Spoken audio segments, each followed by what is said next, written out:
a nossa próxima palestrante, né, a economista Cristina Pinotti, especializada em corrupção. Existe, de fato, essa relação entre corrupção e burocracia? Ou seja, quanto mais burocrático é um país, mais corrupto ele será? Então, lhe passo a palavra, professor. Muito obrigado pela presença.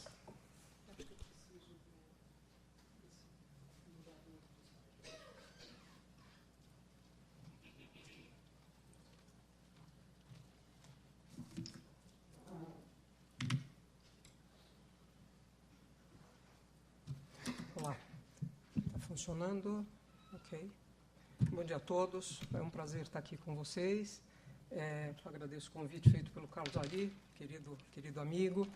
E um detalhe, eu não participei da elaboração desse projeto de lei de liberdade econômica, mas eu diria que para quem vem tentando estudar a teoria da corrupção, né, nesses últimos anos, é um bálsamo perceber que esse tipo de assunto está sendo trazido a público com a qualidade com que tem esse projeto e com a oportunidade que abre para a sociedade discutir quais são os impactos da regulação, dos diferentes modelos de regulação na eficiência da economia, né? Eu sei que o Carlos Ari tem uma enorme clareza com relação a isso e assim, para mim é um enorme prazer ver que isso está absolutamente avançado, com uma qualidade excepcional e vem atender exatamente muitos dos problemas que a gente encontra, que a gente enfrenta na perda de dinamismo da economia brasileira, né, e nessa coisa horrorosa que foi a disseminação da corrupção nos últimos tempos. Eu vou, portanto, o meu enfoque é um enfoque econômico, para falar sobre o assunto da ordenação pública, né? Os impactos que ela exige. Antes de mais nada, quer dizer, eu acho que o estudo da corrupção, e, na verdade, é mais do que o estudo da corrupção, eu acho que o mundo de hoje é complexo demais para que a gente fique, cada um de nós, no seu cercadinho, o direito num canto, a economia no outro, a psicologia no outro. Quer dizer, nós temos problemas tão complexos pela frente e o que nós precisamos é juntar esforços e ultrapassar a barreira de linguagem, com a qual eu vou me referir já, para tentar uma visão um pouco mais ampla e mais assertiva para lidar com esse mundo tão maluco que a gente está vivendo, com tantos desafios complexos, né? Eu, na condição de minoria absoluta aqui na casa, como economista, quer dizer, tem uma barreira de linguagem absolutamente, quase intransponível entre a gente, né? Não é exclusividade das áreas de humanas, isso acontece nas ciências ditas, ciências de física, química, biologia, medicina, etc. e tal. Quer dizer, eu sempre cito o exemplo do Instituto Weizmann, que é uma maravilha de instituto de pesquisa. Vários dos remédios que nós tomamos, várias das soluções encontradas vieram do Weizmann, de Tel Aviv, e os projetos lá são essencialmente multidisciplinares, e eles destinam 30% do tempo a ser gasto no projeto para a uniformização da linguagem. Quer dizer, o mesmo fenômeno físico é nomeado e entendido de uma maneira pela medicina, de outra pela biologia, etc. Imaginem isso nas áreas humanas, a confusão é ainda maior, né? Eu, outro dia, conversando com o Carlos Ari por telefone, estava me referindo à coisa de poder discricionário. Quer dizer, a economista usa muito a coisa de rule versus discretion, né? Quer dizer, essencialmente, o Banco Central o modelo de metas de inflação para um Banco Central, que é uma coisa que vem sendo utilizada com muito sucesso no mundo inteiro, é um regime de regras, né? E isso é colocado como em contraposição a um regime discricionário, na nossa linguagem de economistas, no qual o presidente do Banco Central poderia escolher qual é a taxa de juros que ele quer perseguir, qual é o instrumento, etc. Não, isso tudo foi tirado, esse poder discricionário foi tirado e é usado por um regime de regras. Bom, o Carlos Ari me ensinou que discretion no direito é arbitrariedade, não é poder discricionário. Quer dizer, então, é um pequeno exemplo, eu fico apavorada quando eu ouço uma coisa como essa, assim, quantas impropriedades eu cometi no passado, quantas eu vou cometer aqui com vocês do ponto de vista de linguagem. Então, eu peço assim, um pouco de paciência e benevolência de todos, porque eu vou estraçalhar assim, vários dos conceitos tão bem construídos por todos vocês. Mas, assim, o objetivo, eu garanto para vocês, que é ter uma enorme boa intenção por trás. Então, vamos lá. Eu acho que a gente chega num bom termo nessa história. Feito esse enorme disclaimer aqui, mas acho que o direito da minoria pode ser levado em conta nisso, eu vou falar sobre o tema da corrupção. É muito amplo, né? Eu vou me concentrar em o que é a corrupção, quer dizer, nós precisamos uniformizar a nossa linguagem com relação ao que é. Em segundo lugar, quais são as pré-condições que garantem que ela floresça, que ela apareça, né? Como ela se espalha, que efeitos ela tem sobre a economia, como ela pode ser desincentivada, né?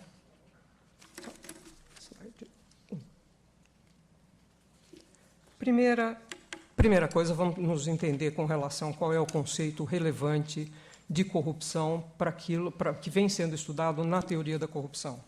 Corrupção é o abuso do poder privado, do poder público, para fins privados. Por que eu gosto dessa definição? Ela é muito simples e ela deixa muito clara a existência de dois polos, o privado e o público. Quer dizer, a corrupção que existe exclusivamente no setor privado não é objeto da teoria da corrupção, porque ela é simplesmente uma distribuição de renda entre agentes do setor privado. A outra não, ela é uma distribuição de renda que envolve dinheiro público e envolve o bem-estar social. Então, por isso é importante a definição de para onde a gente vai olhar, né? Como é que ela, quer dizer, indo do geral e começando a particularizar, quer dizer, nós podemos ter dois tipos de corrupção. Quando podemos ter um funcionário público que age em desacordo com o seu mandato, por exemplo, ele aceitando um suborno para certificar um edifício que não é seguro, ou, mesmo agindo de acordo com aquilo que lhe cabe, ele vende o benefício que não deveria ser pago. Isso também é considerado uma corrupção, um ato corrupto. Quer dizer, ele recebe uma propina para provar um edifício que está absolutamente dentro das normas. Assim, só para a gente prestar atenção. E um outro detalhe, eu sinto, não aqui, óbvio, mas a gente precisa perder um pouco o pudor de falar sobre corrupção. Corrupção ainda é tabu, né? É uma coisa feia, é uma coisa que a gente não deve falar, enfim. E o meu approach, desde que comecei a estudar e a lidar com isso, quando você vê o malefício que a corrupção faz para um país, qualquer que ele seja, me coloca numa posição, quase que numa obrigação de discutir em detalhes e discutir no campo das ideias, que eu acho que é essa maneira da gente evoluir e da gente conseguir se vacinar contra ela, né? Além disso, tem uma diferença muito importante, que existe a grande corrupção e a pequena corrupção. A grande corrupção ela envolve um pequeno número de pessoas, geralmente do alto escalão de governo, de grandes empresas, que vão atrás de privatizações, licitações e concessões, onde está o grosso do dinheiro, o grosso do gasto público quando investe, né? E as somas são absurdamente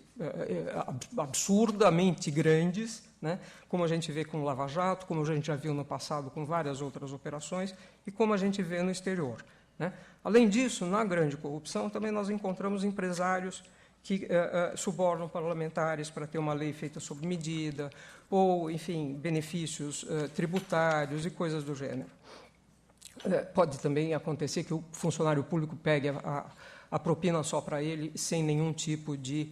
pegue o dinheiro público para ele, sem nenhum tipo de contrapartida de empresa privada eventualmente desonesta. Vamos deixar isso de lado, tá? Eu acho que o que está mais perto, claro, isso tem a ver com o desenho das concessões, o desenho das privatizações, etc.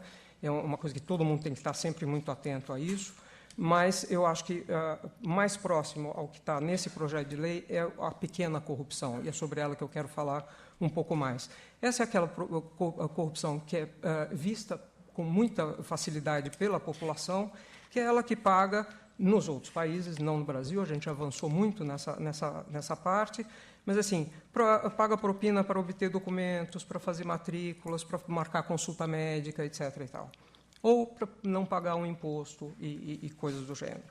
Quer dizer, agora, por que acontece a corrupção? Nós vamos voltar nos detalhes da corrupção, mas antes vamos ver como é que é o ambiente que propicia o surgimento da corrupção. Eu gosto de usar essa fórmula, que ficou conhecida como fórmula do Klitgaard, de 88. Ele diz que a corrupção surge quando os agentes públicos têm poder de monopólio sobre os clientes. Só ele é o dono do número π, só ele sabe dizer o que é uma coisa certa, o que é errada. Ele não tem testemunhas quando ele faz a interface com o setor privado, etc. Então, poder de monopólio entendido tanto como um monopólio de uma empresa, como um monopólio do conhecimento ou do poder para agir em cima daquele caso. Grande poder discricionário ou grande poder de arbítrio, né? E quando a responsabilidade dos agentes pelos seus atos é fraca, a responsabilização é fraca, quer dizer, o controle é fraco. Então, a accountability dos agentes é fraca. A fórmula é essa: a corrupção acontece quando você tem monopólio mais arbítrio e pouca accountability. Essas características não caem do céu. Elas decorrem do aparato institucional que você tenha subjacente aos atos, nos vários países, né? Quer dizer, quais são as formas regulatórias, quais o desenho regulatório, etc. Ou seja, a corrupção é um sintoma que algo deu errado na administração do Estado, né?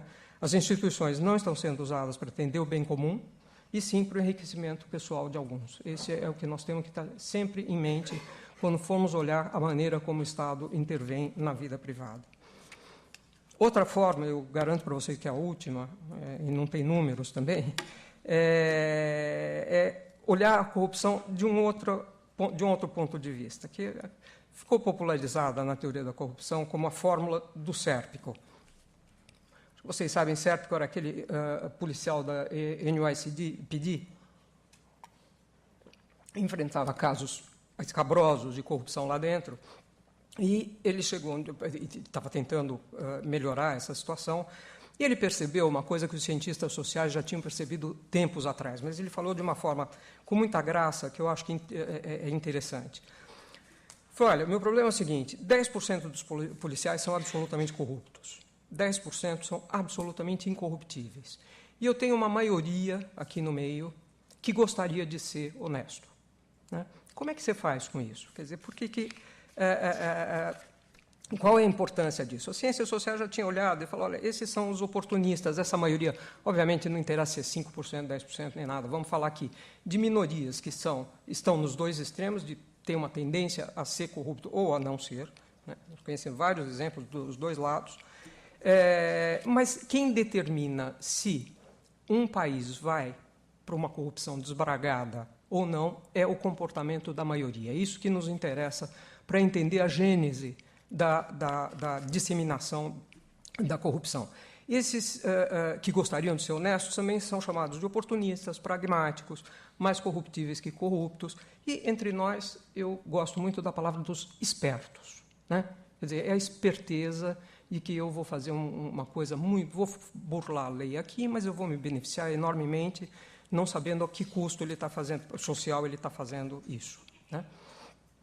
Essa maioria, quer dizer, ela age de acordo com aquilo que a gente chama de comportamento contingente, ou seja, o que ela espera que os outros farão determina o que ela fará naquele momento.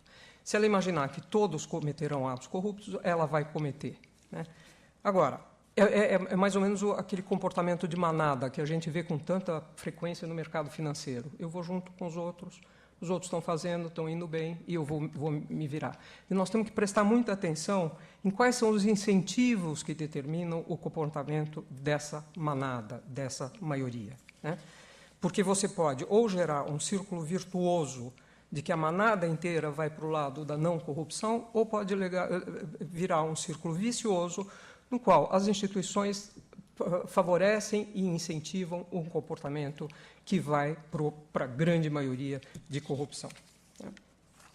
Então, Obviamente, a maioria responde a incentivos e punições. Então, esse é o nosso papel de identificar quais são os casos mais comuns em que ela pode acontecer e como é que a gente lida com esse.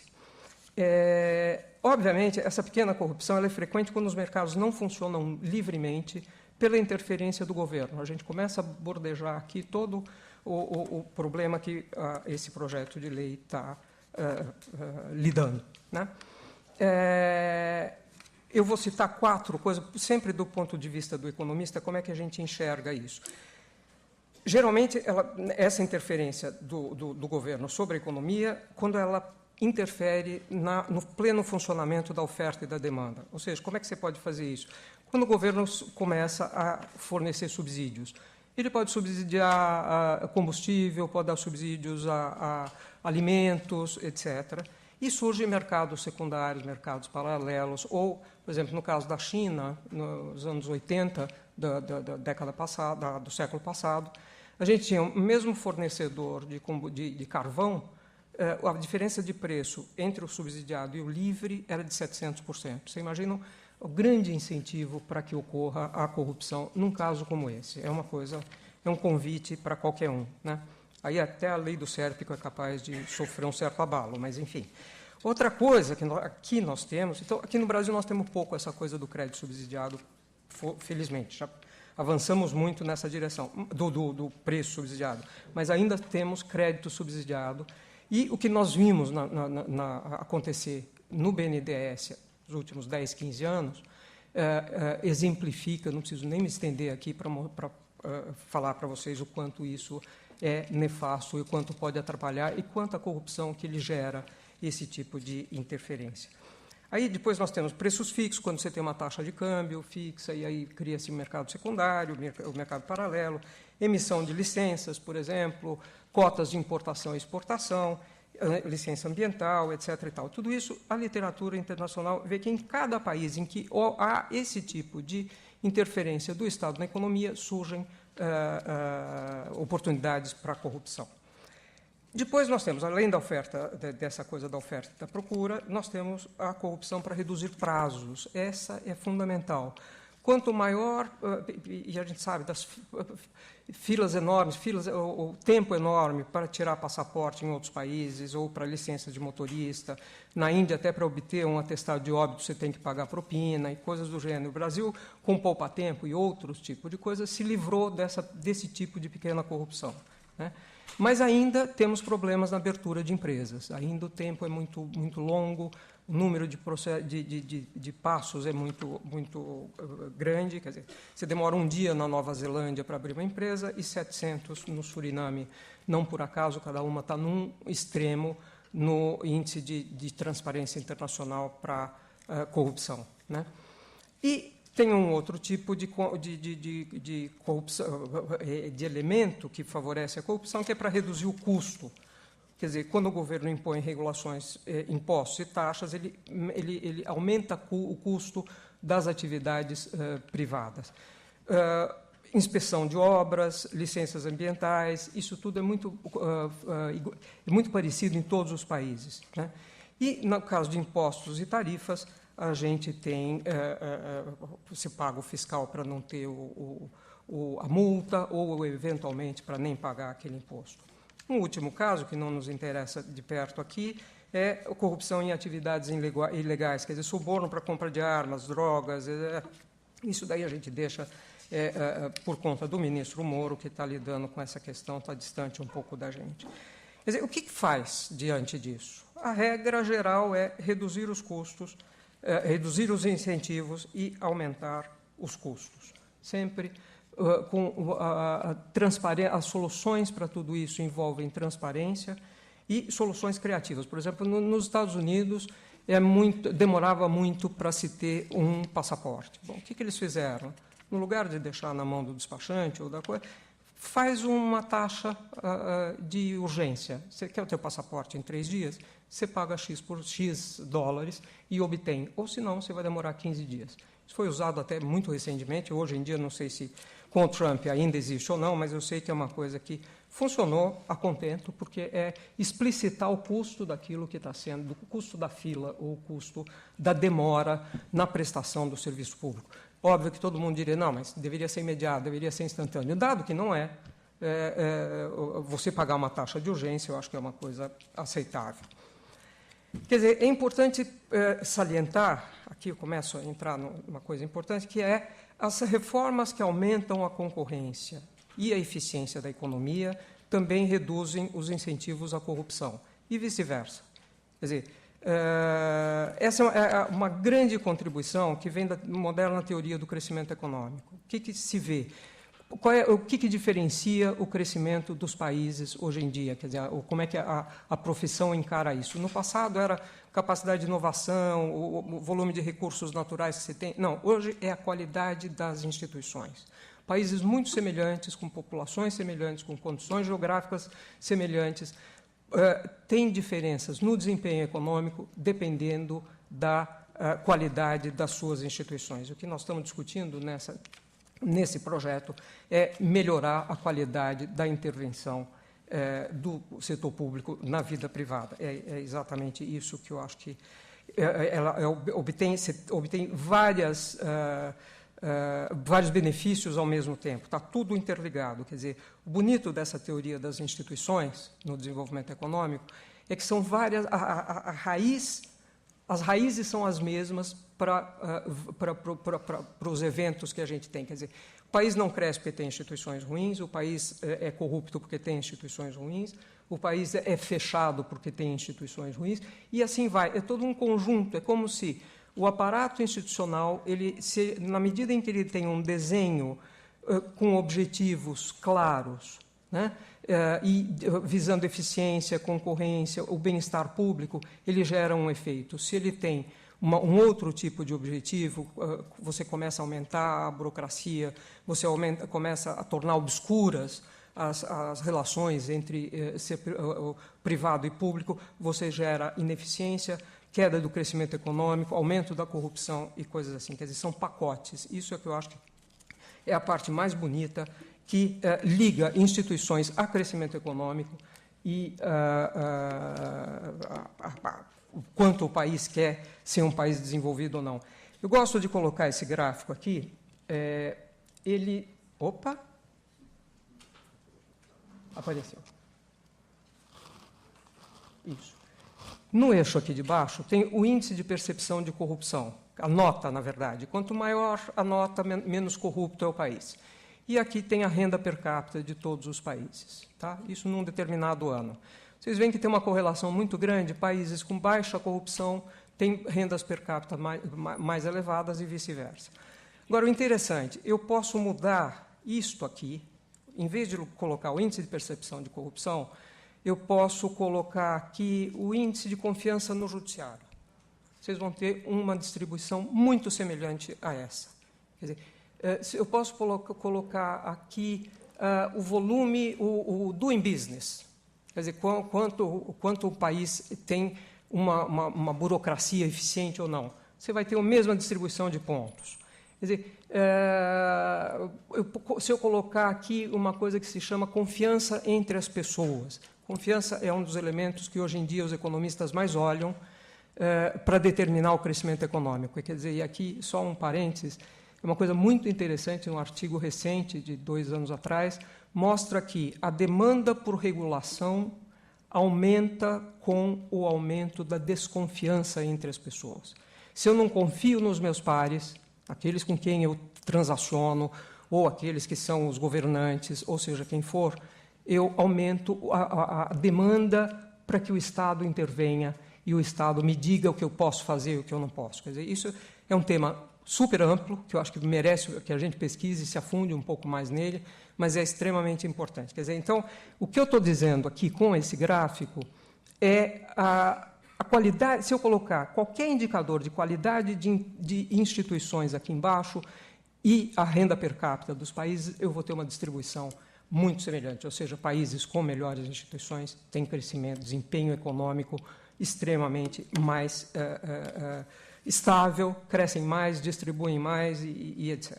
Então, Eu sei que tudo isso está na cabeça e está atrás do projeto que hoje a gente está discutindo aqui. E isso me deixa muito, muito feliz, né? Me cobraram, eu acho que tem uma maneira fácil da gente ver o impacto da corrupção na economia. E eu muito rapidamente vou passar para vocês o caso da Itália, que é o caso, a corrupção afeta a produtividade dos países, afeta o investimento e o crescimento econômico, tá? Por vários canais. A Itália teve a Operação Mãos Limpas, que quando começou em 92, terminou, de fato, em 94, quando as leis mudaram, as instituições, em geral, foram para um descaminho que até hoje elas enfrentam, né? Quer dizer, houve uma propaganda, uma campanha difamatória do judiciário nesse movimento. Então, eu diria o seguinte, a partir de 94, 95, a Itália enfrentou um esgarçamento das suas instituições. Isso está documentado pelo número de leis, enfim, está tudo. Só isso coincide com... Aqui está a produtividade de vários países, Itália, Alemanha, França, Estados Unidos. Itália é esse último que está aqui.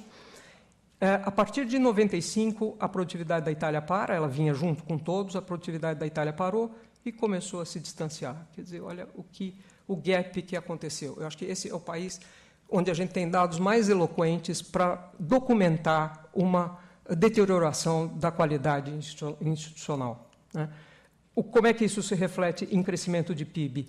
Olha aqui, este país é a Itália, tá? Esses são os outros, isso daqui é a Alemanha, esses são todos os outros pares da União Europeia. Quer dizer, sujeitos às mesmas regras, sujeitos a climas muito semelhantes, sujeitos a educação muito semelhante. Mas vocês veem, isso eu gosto muito de olhar para ver qual é o impacto, a gente consegue até medir o impacto. Um último elemento sobre a Itália, olha o que acontece com o conceito de rule of law, tal como definido pelo Banco Mundial. Aqui em cima tem Chile, tem Japão, tem vários outros países, estão todos aqui nesse bolo.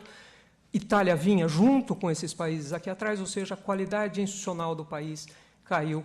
Isso daqui é Brasil, deixa para lá. Eu tenho certeza que a gente vai melhorar ainda mais e é um estímulo para que a gente faça alguma coisa. Agora, impacto da qualidade institucional que a gente vem enfrentando.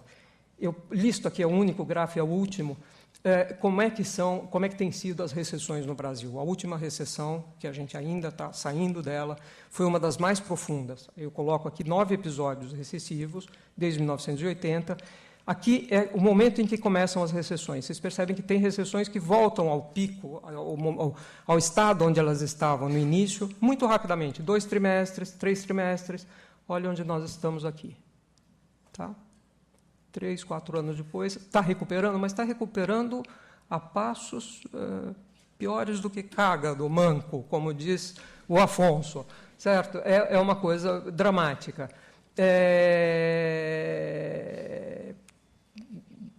Como é que está? O que acontece com a renda per capita nesse caso?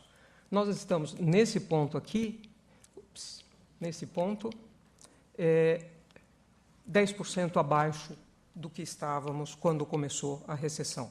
Quer dizer, um país com a desigualdade de renda como a nossa, um país com tudo que nós temos de mão de obra, de pessoas, de recursos naturais, etc.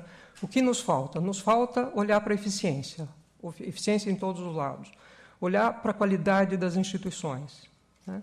E tentar, a sociedade civil, se movimentar e fazer propostas para que a gente consiga, de fato, ir para começar a reconstruir um país mais justo. Nós estamos ficando para trás no crescimento econômico com relação a todos os nossos pares, com relação aos países desenvolvidos. Quer dizer, é uma tragédia o que está acontecendo do ponto de vista econômico nesse país. E eu acho que todos vocês, né, na área do direito, na área têm uma contribuição enorme, desde que privilegiem a eficiência e o bem comum. Eu acho que isso é o que nós precisamos nesse país agora. Obrigado.